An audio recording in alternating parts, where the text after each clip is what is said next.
Yo guys, we may have missed the last week, but we have a lot of different events to cover yet again. We'll talk briefly about Lily. I don't plan on going into a thorough detail over it, but we'll look at it real quick, because I did end up missing recording because I had a lot of other things to do. And really, Lily kinda showed a few of the trends that I was talking about beforehand. The prior week, where Glimmora is a broken Pokemon with Dozo and is the best way to play Dozo Tatsu right now is with Glimmora. And also did another concept that I kind of talked about a little bit in that prior video, I believe, and that's the fact Snow has gotten a lot better. We even got to see Snow with Dondozo together to prove a little bit of a combination with that as well. And we even saw Roaring Moon doing well yet again, Dragonite, all these dragon types ending up to do pretty well. And then we see some Veto team, which we'll actually talk about when we get into that later with Toronto. But first, we're going to go over some of the weekly tournaments. If you don't know, Limitless has a bunch of tournaments. If you just go to play.limitless.tcg.com, set it for VGC, and you'll get plenty of tournaments each week that you can play in and practice at plenty of different times. But some of the bigger ones include the Tommy Tuesdays practice tour. And this week result, we see kind of what you would expect, right? This Hisuian Arcanine plus Tailwind has really just proven to be the premier team in this format so far. And we see this one using the Terra Dragon set, using the Follow Me Ogerpon that we saw at the first regional, and also using Rain Dance Tornadus, Icy Wind Torn as well, and a lot of Dragon Terras. Really the key point of why Dragon Terra is so good in this format is for like steel types, you're resistant to fire, you're resistant to grass still, which is very important because like normally steel types were going water, but now that we have actual real grass type Pokemon in Ogerpon and Rillaboom, going water for a steel type and thus ending up weak to Ogerpon is not very good. It is not very good. So Dragon Terra, for that reason, has become a premier defensive Terra typing for a lot of Pokemon. Because if you look at it, there's not many ice types in the metagame. Ice types have certainly risen a bit with Iron Bundle boxes, Ninetales Snow, or thus the only fairy type that is really real is Flutter Mane. Clefairy is also decent, but doesn't use fairy moves, so it's a non-pointer. And like we see the Scream Tail as well, it's not really a hard attacker either. So like all the Pokemon that have fairy options don't even use them that well. Or like Ninetales, where it's like, oh, it has Moonblast, but it doesn't hit that hard, and it knows Freeze Dry anyways, potentially. Even though most people don't run Freeze Dry with it, it is an option. So yeah, that is something to keep in mind. We see with this other team, we see the Screamtail GU Sinnoh team as first and second place are ultimately pretty similar. But we also see an interesting team that I'll talk about a bit later in this Dusclops Blood Moon box with Landorus Therian. And I do want to talk about this team specifically because I think there is a different way to go about running this team instead of the Landorus that I'll go over by the end of this video. And we see this one with Screamtail, and this actually uses a pretty cool Screamtail set using Howl. And the cool thing about Howl is since you're faster with booster energy, you can Howl before your Landorus Therian and get you to +1 and kind of like fix one of the problems that like Choice Scar of Landorus Therian does have, and that it's it being susceptible to like Intim rotation. Thanks to the Screamtail being able to Howl, your Landorus Therian becomes able to break anything, even if the Intim comes through. Though this team, interesting enough, also has the Kingambit, so that's another way to scare away Intimidate. And then Howl plus like a Kingambit can this lead to a very annoying threat. And since a lot of the times how someone deals with Kingambit, right, is just being able to protect on it. So having Screamtail able to Encore something that tries to like protect to get around Sucker Punch from Kingambit kind of creates like some pins this team can do in interesting ways. I think that was one worth talking about it. And you can see them on Twitter and VGC. They did ultimately post their team, so we get to see some of the sets as well. This Landorus, of course, Living Surging Strikes from Urshifu, decent speed Iron Hands, and then like Spadef drop. The standard kind of sets you will see with it. Has that Rocky Helmet on Sinistcha, Kingambit as well. And we see the decently bulky, but Choice Specs Chi with a lot of HP. And yeah, yet again, we see that Terra Dragon from that Screamtail. That's a very good defensive typing that you'll see so often in this metagame. And some interesting options too, as like Fairy Terra, which is fair. The only real like Pokemon using Steel type moves is Goldango. But, you know, you don't need a Terra in front of a Goldango anyways if you are Iron Hands. And not too many people are running Flutter Mane and Goldango. So that kind of like works out pretty well for a defensive Terra for Iron Hands. And like poison types honestly aren't as real as they could be, because frankly the loyal 3 aren't really quite up to par. Weezing's okay, and we'll talk about the Himitor next. And this kind of has a Cresselia box, which we haven't seen too many Cresselia boxes anymore, but Cresselia is still just a very good Pokemon, very bulky, and with like Lunar Blessing, this keeps the team alive really well. And while there's a lot more competition among Trick Room users than people give credit for, this having that ability to keep your mons alive, having that ability to this like Lunar Blessing through status can kind of add a lot of reliability. And that's just a big part of how this team is like very annoying to deal with. Like essentially, if you remember 2015, the year that had Cresselia, Heatran, Amoonguss, Landorus, Kangaskhan, this team is kind of following that same concept, where you, instead of the Kangaskhan, you have the Iron Hands, which is also a big fake out user with Drain Punch, Wild Charge. And then for the 6mon, since Ogerpon is just such a premier Pokemon in the format, this shows Ogerpon with Wellspring and Water typing, that this adds a lot of like decent synergy to the whole team. And also provides a bit of redirection as well in a different way that gets around like grass types. Though frankly, I would be curious if like a Swords Dance Ogerpon would be better here actually, but regardless, Follow Me is still a very good move. In Heatwave, Flash Can, Earth Power, we've seen this set a fair bit on Heatrans with Life Orb. And also we see Iron Bundle Box, we see Roaring Moon Weezing. And to talk about what Roaring Moon Weezing wants is that the benefit here is photosynthesis isn't actually disabled by neutralizing gas, so you become able to this proc your booster energy Roaring Moon, get your boost up, and I believe this one's actually Jolly, but you can beneficially use like attack boost as well, get the buff, and then have Weezing disable the other Pokemon's abilities. Like how you would deal with a Roaring Moon, you can have it intimidated, right? But because Weezing's there, you can't get intimidated, and you can keep your photosynthesis to speed or attack. And another interesting application with an item that's like never really seen uses before, but thanks to Weezing actually has this like little bit of a niche, and that's Ability Shield. What Ability Shield essentially does is it prevents your ability from being negated, and this includes neutralizing gas. So what having Ability Shield Landorus next to a Weezing allows you to do is intimidate while neutralizing gas is in play. And this is very important for a couple reasons, but most notably, it allows you to intimidate a Defiant Kingambit. And that's a very, very strong way to force Intimidates in front of teams that try to use their Defiant Pokemon or try to use competitive Pokemon to try and get a 1-up on these Intimidate users. So Pokemon like Okidogi, Pokemon like Kingambit, or teams that rely on like Milotic or like an Empoleon to scare away Intimidate, all of a sudden they can't really use that to scare away Intimidate anymore, because you just get the Intimidate regardless and you don't proc those abilities, and that really nullifies a lot of the effectiveness of this. And also having Will-O-Wisp and Gunkshot's mainly this to have a better way to hit Flutter Mane just slightly, and is pretty important as well. And finally, we'll actually go over some of the top cut teams. You see this player has been using Moltres a lot. I don't think I talked about this before, but there's been plenty of this one player that's using Moltres at like every event, so I think it's worth at least like mentioning on the side. And we see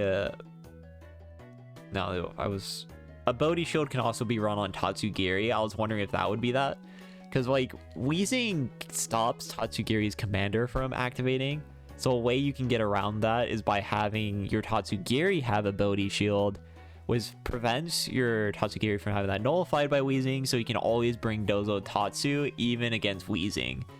So that's what I wanted to mention there. We also see this Glade team, which we talked about a little bit before in the last video we did. But yeah, Glade, Indeedee, it's a nice combination because you get this little Trick Room user that has this fighting stab. So Mons,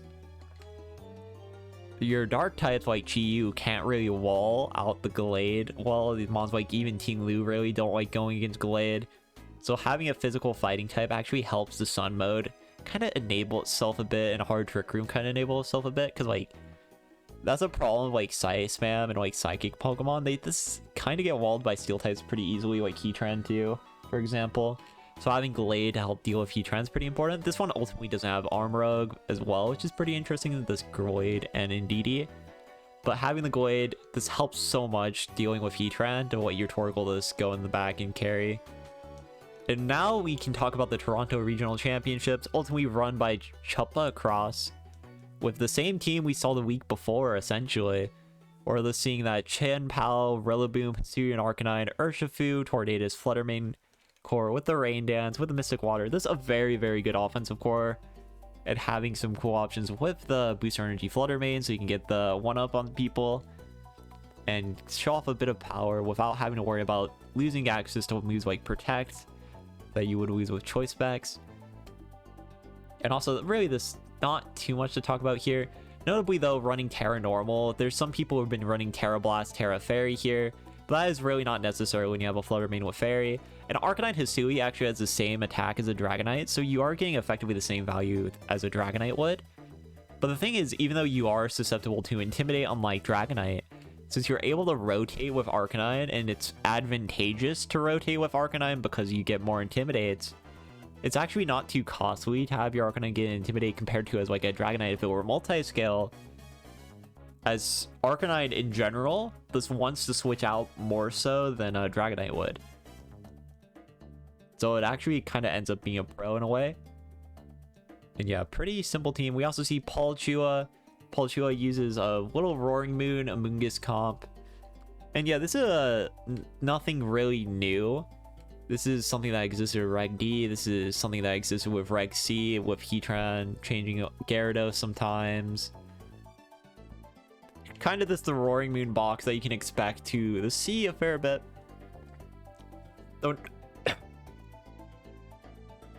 Though notably here, they chose to run Volt Switch on Iron Heads instead of Heavy Swam, which essentially allows you to Volt Switch out to Landorus. Or you could Volt Switch out to Amoonguss. You could switch out Amoonguss, go to Lando, Volt Switch out to Iron Hands, and bring Amoonguss back in. And this adds a certain level of like depth to your team. Like with Lando Iron Hands as a lead, you could switch out your Iron Hands, go U-turn, bring in the Iron Hands back in, or you could switch out your Landorus, go Volt Switch, and then bring your Landorus back in. And that's such an annoying combo, and it's why Volt Turn is such a hard thing to deal with in VGC sometimes. Because when you're able to rotate that effectively, especially with mons like Amoonguss that heal off with Regenerator, and have like Pollen Puffs to add a bit of survivability as well, being able to rotate that cleanly and that fast can cause a lot of problems for opponents to deal with, and creates a very, very annoying balance core to deal with. I think that's something kind of overlooked, how good Amoonguss is. A lot of people are just saying, oh, Ogerpon's a Pokemon now, oh, we have like Sinistcha, and they kind of just like forget about how good of a Pokemon Amoonguss is, and don't use it as much anymore. But Amoonguss has always been a good Pokemon in this format, and that has not changed. And it definitely saw a little bit of a resurgence here, as we can just look at like the top day 2 teams, right? And you look at the day 2 teams, Amoonguss is up here, but the Ogerpon forms are actually lower than Amoonguss here, even though both together they are higher. Of course, Ogerpon's still that guy, right? Like realistically, if you combine all the Ogerpons, then they are 19, 21. So they would be the 3rd highest uses Pokemon. So that is pretty notable. But yeah, we see top 4 as well. We'll be going over all of these. But this one is a little interesting. Like, I think this comp has kind of existed for a long time, so there's no real surprise here. But the interesting thing, I guess, is normally how people were playing this comp, where they were used Choice Specs on Goldango instead of Metal Coat. So that is pretty notable, the Metal Coat option there. That's allowing you to change moves. Not really for the bulk. Like, normally these would be like leftovers on these kind of nasty plot strats, but instead this using Metal Coat, so you just get the extra damage.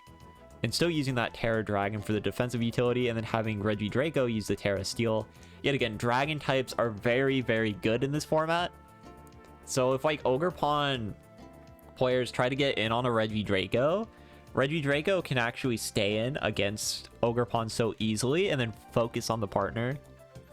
And you can just hard focus the partner, ignore the Ogerpon, and you can just KO stuff like that.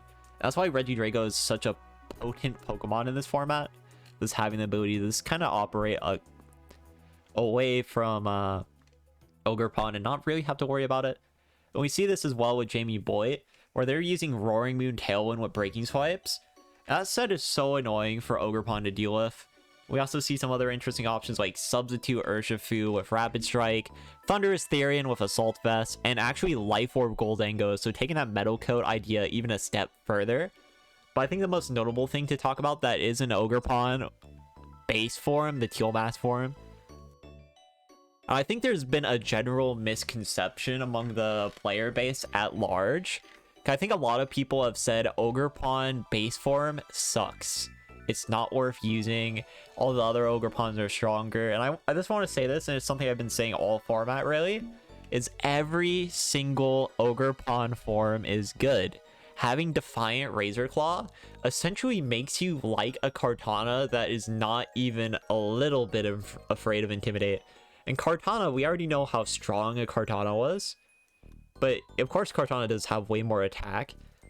But the problem with Kartana is it would always get punished by Intimidate.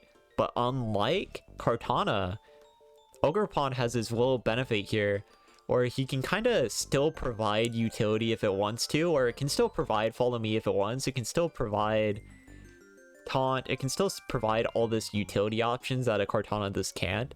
But it can also still use moves like Swords Dance pretty effectively as well.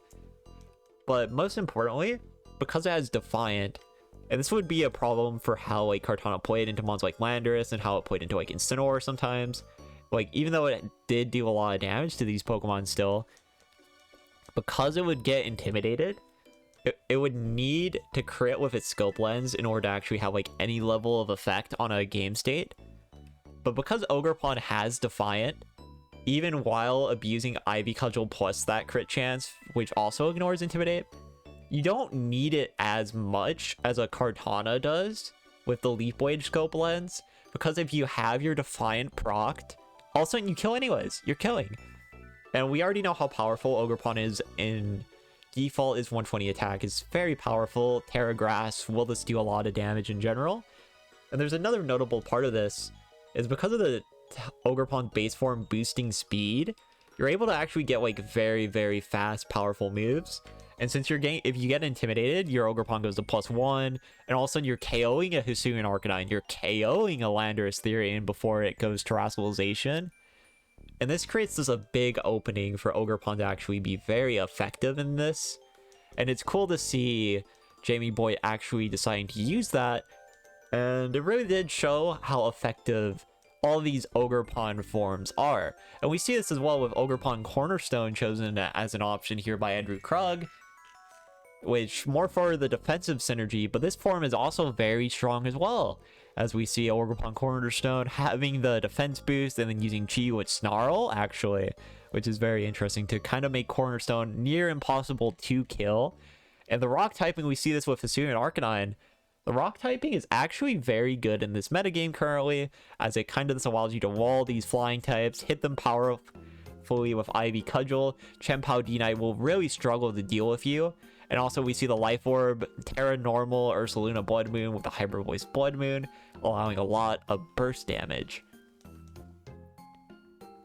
And then other than that, we have Justin Tang. And we'll talk about this team a little bit with the Salamence. It's very cool. Carson Jones,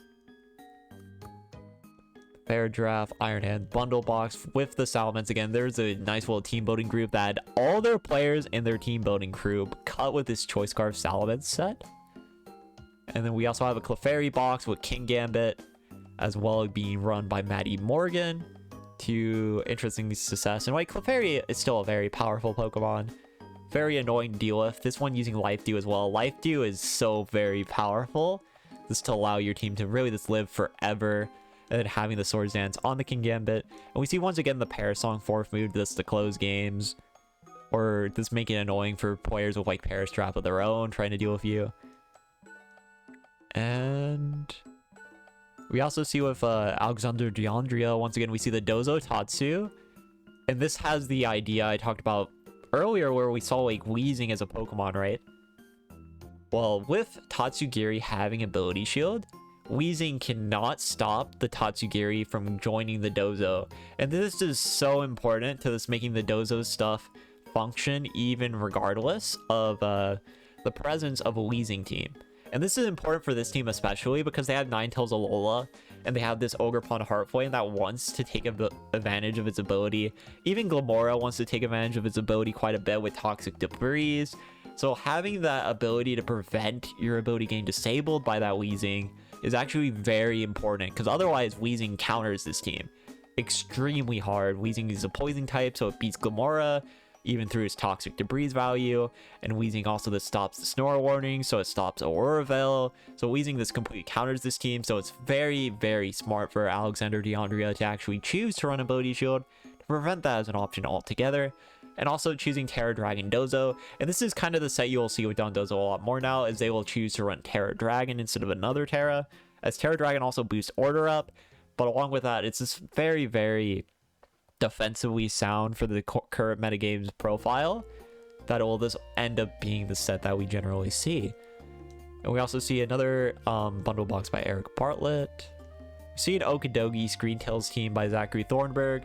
Zachary Thornburg trying to go back to this kind of like Annihilate style we saw with him, but instead of using the Annihilate, choosing Okidogi. And why he's choosing Okidogi instead of Annihilate is because it's a poison fighting type in base, and this is actually very important, as it both starts out with more damage, doesn't rely on beat up like an Annihilate can, while also this having great stats so that poison fighting type can actually function like an Annihilate, but get more general value. And this is why we saw this concept with like Okidogi screens, right?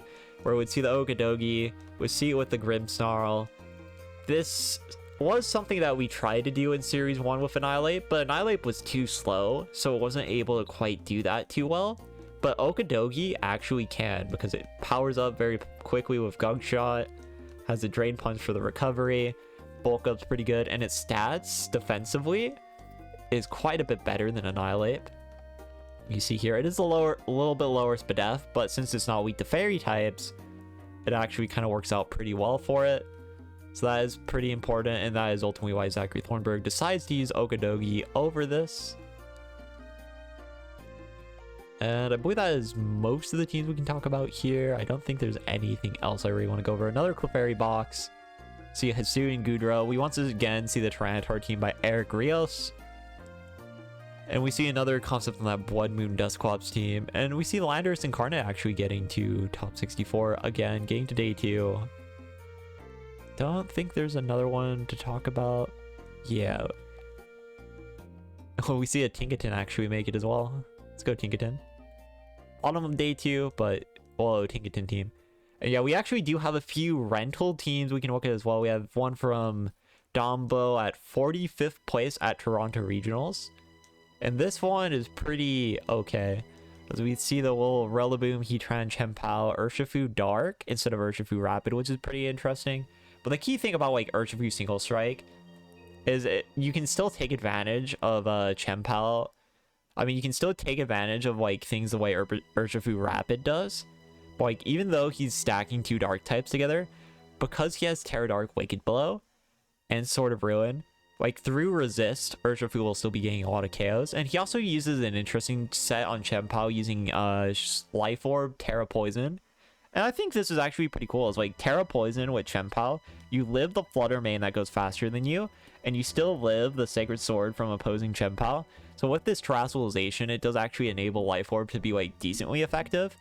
So that is pretty noticeable as well. And I imagine with Life Orb's Power Spike, it will just do quite a considerable amount of damage. And Chempao's already a very strong Mon, so pretty cool team to see. You can try that as well. You see the rental code here. They didn't give us a paste, but yeah, you can get the paste by this looking at the stats in game. We also have this other concept I want to talk about with Psyspam, and this is the concept with Roaring Moon and Tailwind. And we also saw this in Top Cut as well, but I'm mainly talking on this one because it's a team that we actually had the rental code for. But this version also exists, and this version is very good too.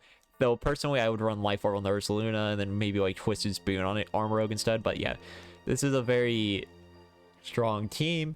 But this one's choosing to use Ninetales Alola and choosing to use Sinisha. And this is very similar to how I essentially played. Oh wait, they don't have, I got baited. This is no, there's no EV spreads. I thought there were EV spreads on this one. No, I got destroyed. But yeah, they'll do a team report later maybe. But But yeah, the main thing about this and why I think is a better way to play Side Spam in general is like the main problem with how Side Spam plays, and we see this with like, it's very linear in how it operates, and essentially having the Trick Room and the Tailwind mode, especially with this variant, right? Armorogue is generally fast enough where it can outspeed things in Tailwind while underspeeding things in Trick Room. Ursaluna Blood Moon is fast enough where with EVs you can outspeed things in Tailwind and then underspeed things in Trick Room. And because this exists, and I did this a lot in like Series 1 as well, this is something that's I've done for like every time I play Side Spam, right? To toot my own horn for a second, I guess. I don't know. But let me pull it up. But yeah, this is a concept that has existed for the whole format. This has always been a concept that has existed. And we see this where is it? There it is. Like very from day one of this format, the concept of Side Spam with Trick Room with Tailwind together is a concept that has existed for this long time. And I think it has always been the more consistent, powerful way to play Side Spam. Because even if someone can negate your Trick Room successfully, if they have like a middling speed team, you have two ways to blow them up. You can either blow them up through the Mons in Tailwind, or you can blow them up through the Mons in Trick Room. And this version has like Snow as well, as we saw with the other team that actually used Snow and Ninetales to do this similar effect. But this concept still very much exists, right? Like personally, how I play Side Spam right now, just to give you an idea of how I go about it, is I use Ursaluna Blood Moon and I use Roaring Moon in DD Armorogue. And why that's so strong is just because Roaring Moon's no longer affected by Fake Out and the Psychics, thanks to Psychic Surge, and also still has the ability to run booster energy speed, so it's fast enough, you can't get taunted, you're fast enough, and you can use Terra as well to take advantage of people offensively while also providing a dark type. And that's generally how I like playing this team, is with Roaring Moon instead of Torn. The other slots I also change around too occasionally based on how I'm feeling, instead of Urshifu and Fluttermane. But Tornadus is also a very respectable choice, and it did work out very well for Enzo, ultimately getting them to top 8 of this regional. And we have another team to talk about as well, and this is TL Tangs and this Choice Scarf Salamence team used by Unironic Panda and Calm. This got top 16, this got top 8, and it got top 32. So really this performed very well. And it uses Iron Bundle, and it uses Goldango's defensive synergy, while also having a Choice Scarf Salamence, which is really the most interesting part of it. And why this is pretty cool, and we do see Weather Ball as well, thanks to the DLC, you know, Weather Ball, which is even stronger than like Scald, but also more accurate than Hydro Pump, so that's a pretty cool thing to take advantage of. But we also see Salamence with Scarf, Terra Flying. And why Salamence is such a cool Pokemon in this kind of team is it's a Pokemon that can use flying type moves in its base form, and thanks to the rain, it actually gets full accuracy on Hurricane too. But the Scarf as well, and the special Salamence, does enough to Draco Meteor to kill opposing Dragon types that try to Dragon Terra on you. It has Hurricane to deal with Ogre Pawns base form, with the Choice Scarf to clear up your field a little bit better for you. It also has Tailwind, which is pretty funny. And I think this actually causes some scenarios, right, where Salamence can quick Tailwind while your Goldango is quicking Nasty Plot. And they'll be like, oh, why would you lock into Tailwind? And then you get scared of try to protect on your Salamence going for like a more aggressive attack, like a Hurricane, Air Swats, or a Draco. But instead you quick Tailwind and you get a Nasty Plot up, and all of a sudden your Goldango is +2 with Nasty Plot, sweeping in Tailwind. So I think that is a very valid uses of Scarf Tailwind, and gets like a lot of value ultimately for this team. And kind of, it's just a very good set that I expect to see a little bit more. And I actually did have a team that I was working on, and this is what I was trying to allude to when we were talking about this concept of Ursaluna Blood Moon plus Dusclops Iron Hands. I think personally that Landorus on this slot, and this is something I've thought for a while now, I think Landorus on this slot is actually like not worth it. And here's what I'm gonna just show. Like, This can be Ogerpon Wellspring, and we also saw this with like Ogerpon Cornerstone. But for the sake of it, I'm just going to put Ogerpon Wellspring here instead, because, you know, it's good, right? But I think instead of Landorus, you can actually use Salamence on this team. And why this is cool is for a couple of reasons. Because Salamence, as a Choice Scarfer, has this high special attack, right? You can use these flying type moves, unlike Landorus, in your base form. And what this means is you get a lot of like general value off of Salamence, and Beat of Ruins Chiyu giving you more value. Because the problem with this team, even though you have this Chiyu, right, you're using him on like Landorus, so you only have Chiyu taking advantage, or your Ursaluna Blood Moon with the Life Orb taking advantage. But using Salamence instead, you gain another Pokemon that's taking advantage of your Chiyu, but you also gain better defensive synergy too, because you're walling out Ogerpon a lot better with Salamence, and you also gain access to creating this into a Tailwind team, as you can now Tailwind for your Chiyu, you can now Tailwind for your Ogerpon, you can Tailwind for your Ursaluna Blood Moon. And personally, I think this is the better way to play this team, is kind of like this, right? And of course, if you're scared of missing a Hurricane, you can run a different move here. You can run like Scarf Iron Head, right? With like Terra Steel. And you run like Mixed Salamence, and now you have a way to kill like Fluttermane too, right? So there's a decent options to run with this Salamence set as well with this team that creates this very, very hard to deal with synergy. I think this is ultimately the better way to just go about playing this team as a cohesive unit. And I would look forward to see this Landorus has become a Salamence by people, right? And I think this is ultimately the correct way to go about this team going forward, but I don't know if we'll actually end up seeing it. And another thing I'll just go over as well, I think every single Ogerpon form is good.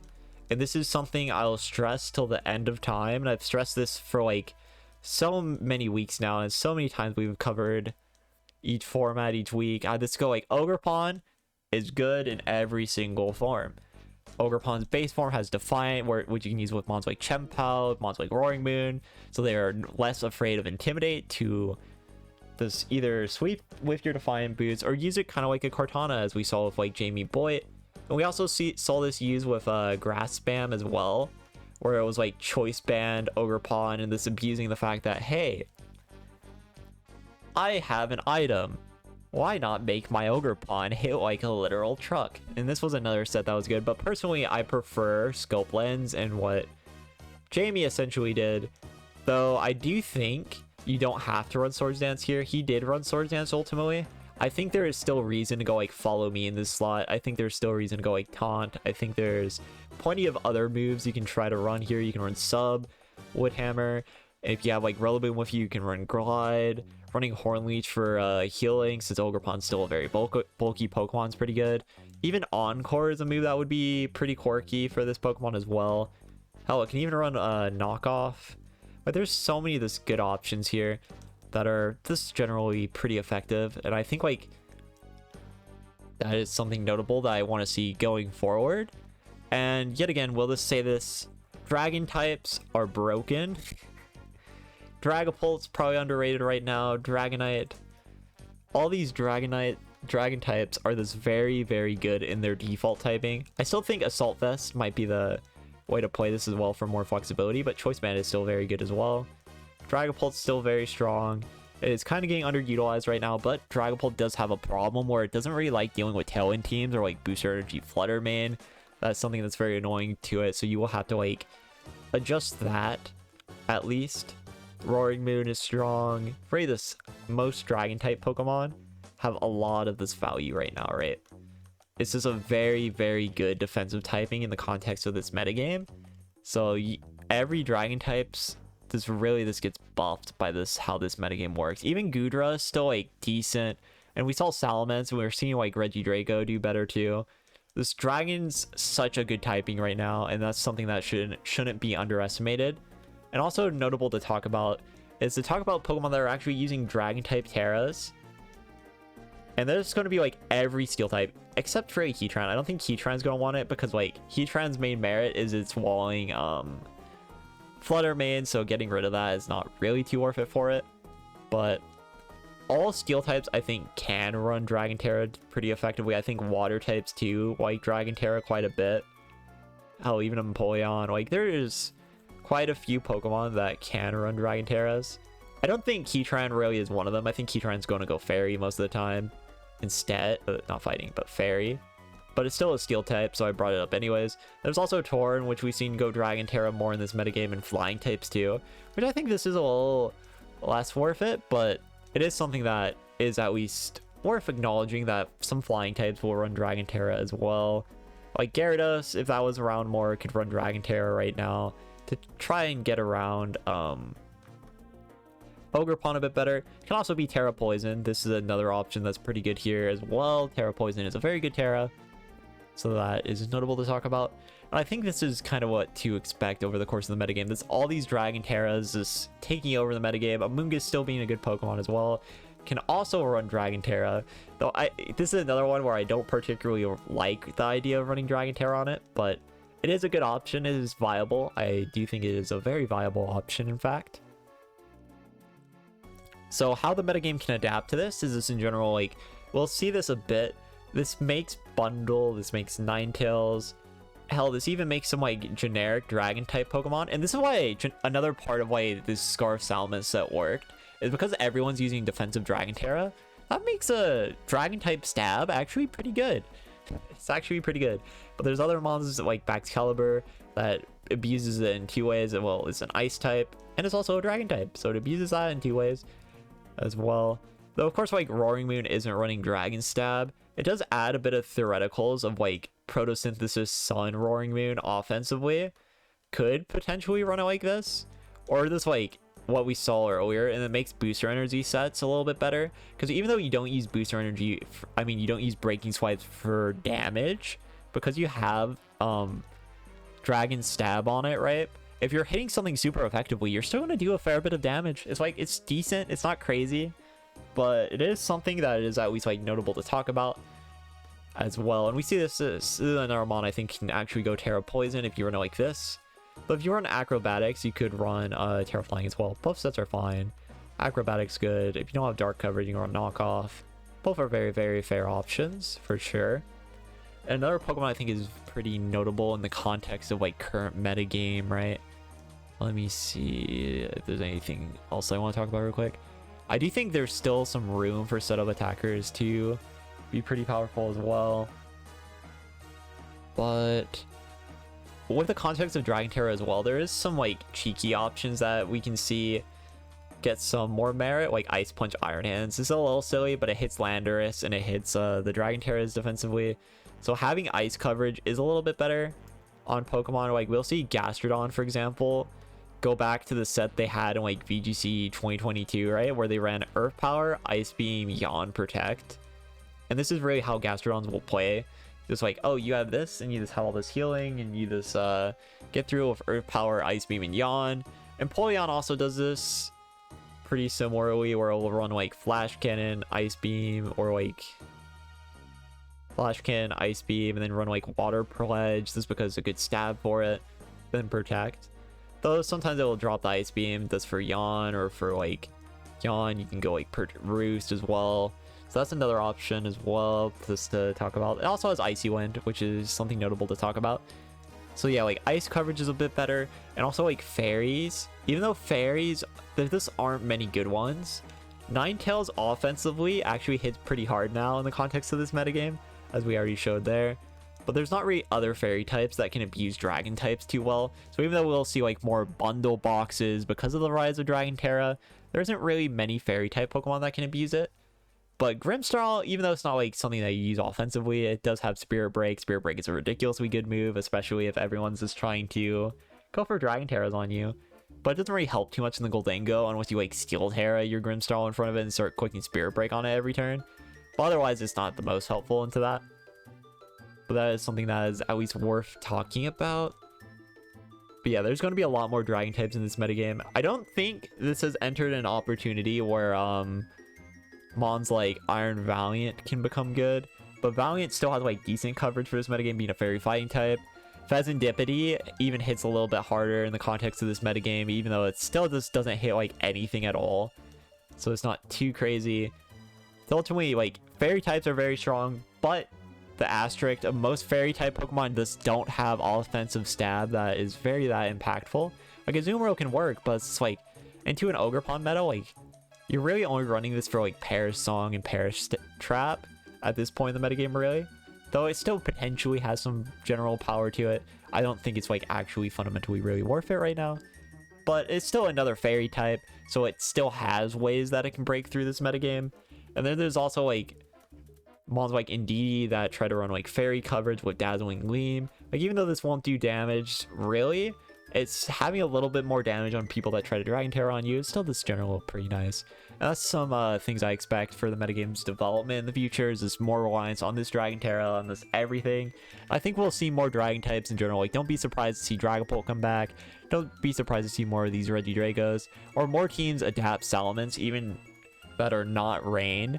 I think there's more room to operate there for sure, for sure. And yeah, that's really all the things I wanted to talk about on this week.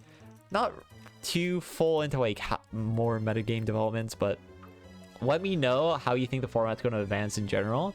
I think we're just going to start seeing the same trends as like pop up more and more and more, which is really the case of how we've seen the metagame develop over time, right?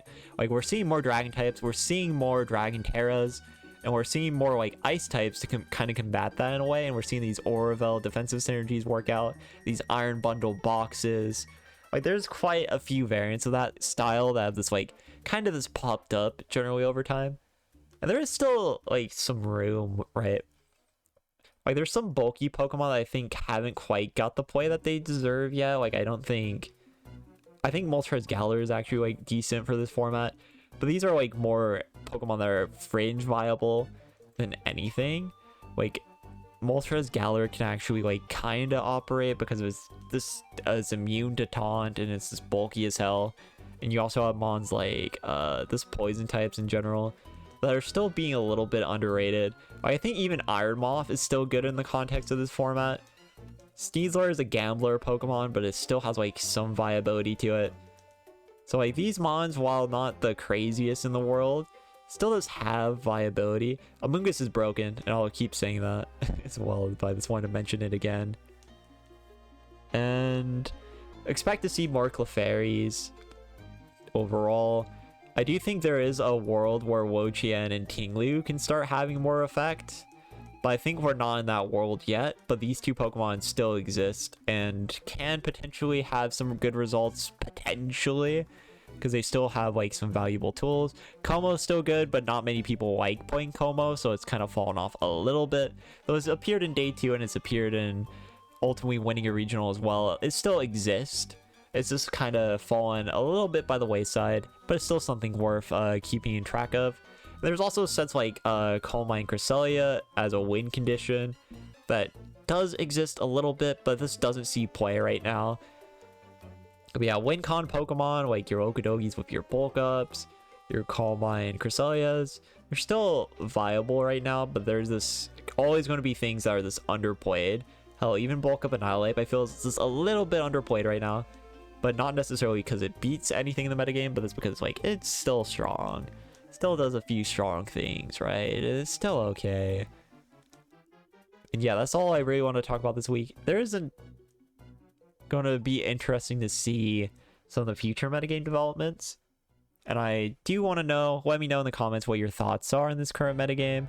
And let me know by liking, commenting, whatever. If you like these kind of videos, they're kind of ranty, but it should give you a decent idea of how like the metagame's kind of developing and kind of like going forward, what we can like expect, and some of like the niche options that if you see them you'll be like, yeah, that makes sense because hey, it's a dragon type as well, like Salamence, you know. Like when I saw Salamence on the stream, all my thought was like, oh yeah, Salamence, yeah, that makes sense. I see it, I understand. And yeah, we still have a few more events for this format. We are getting closer to the next DLC, which is pretty interesting. Though we don't have a full date on that, but that is something to keep your eyes on, because the DLC will bring like this where we'll be in a different world. We'll be in a different world completely by then. But for now, watching this metagame grow, watching this metagame develop has been very, very interesting to say the least. And yeah, that's it for this one. Goodbye.